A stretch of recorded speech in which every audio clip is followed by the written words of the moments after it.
Herkese merhabalar, kanalıma hoş geldiniz. Hafif ve ferahlatıcı tam bir yaz tatlısı yaptım. Evde çilek varsa mutlaka denemenizi tavsiye ederim. O zaman hemen bu güzel tarife geçmek istiyorum. Öncelikle 200-250 gram kadar çilek kullanıyorum. Çileklerimi güzel bir şekilde yıkadım.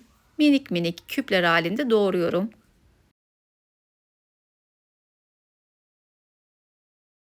Bütün çilekleri minik bir şekilde doğradım.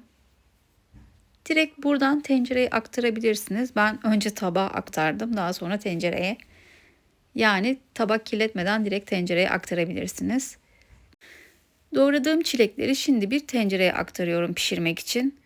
Üzerine yarım su bardağı toz şeker. Bende kahverengi şeker kalmıştı. O yüzden kahverengi şeker kullandım. Yarım limonun da suyunu sıkıp kenarda bir yarım saat çileğin suyunu salması için bekleteceğim. Şimdi nişastalı karışım yapıyorum. Ayrı bir kaseye 2 yemek kaşığı buğday nişastası ekledim. Üzerine de 1,5 su bardağı su ekleyerek güzelce karıştırıyorum.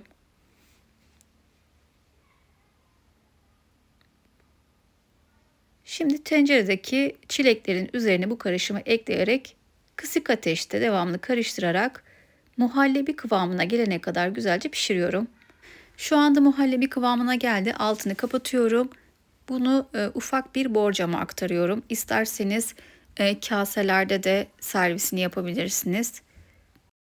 Buzdolabında bir 2-3 saat en az dinlendirdikten sonra ters çevirerek kalıptan çıkması gerekiyordu. Bu sefer de çıkmayacağı tuttu. Büyük ihtimalle video çekildiğini anladı, çıkmayacağı tuttu. Aslında tabanını da ıslatmıştım kolay bir şekilde çıkması için. Bu arada tabanını mutlaka ıslatın arkadaşlar. Niye çıkmadı acaba derken bir anda çıkası tuttu. Ve böyle bir şey oldu yani. Neyse, bir şey yok deyip böyle kenara aldım. Kurtardığım kadarını da tabaklamaya çalıştım. Umarım beğenmişsinizdir. Tadı çünkü çok güzel. Deneyin arkadaşlar.